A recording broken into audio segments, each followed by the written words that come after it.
आसमान से उतर के एगो चांद आ गइल बा। तोहरा से मिलन हमार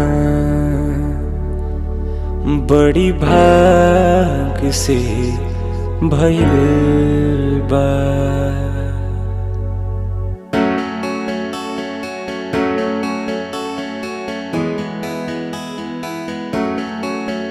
दिलदार हमरा दिल में घर तोहार हो गइल बा। दिलदार हमरा दिल में घर तोहार हो गइल बा। तोहरा से मिलन हमार बड़ी भाग से भइल बा। तोहरा से मिलन हमार बड़ी भाग से भइल बा। नाताई बात कैसन महसूस होता ऐसन नहिया के करिश्मा कुदरत के कुछ कइल बा।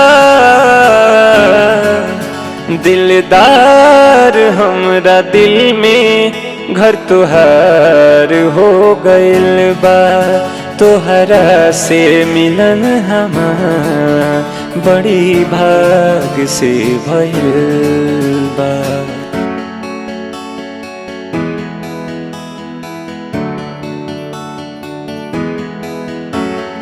धड़केला तुहरे नामे दिन रात हमारी छतिया। पलकन से होला हर पल चाहत के सारी बतिया। धड़केला तुहरे नामे दिन रात हमारी छतिया।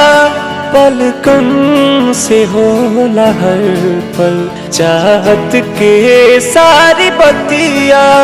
पायल से निकले सरगम रहिया चलत में हरदम।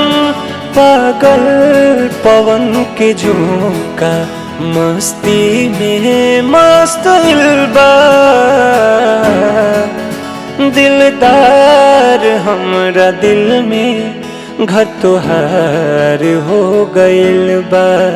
दिलदार हमरा दिल में घर तोहार हो गइल बा। तोहरा से मिलन हमार बड़ी भाग से भइल बा।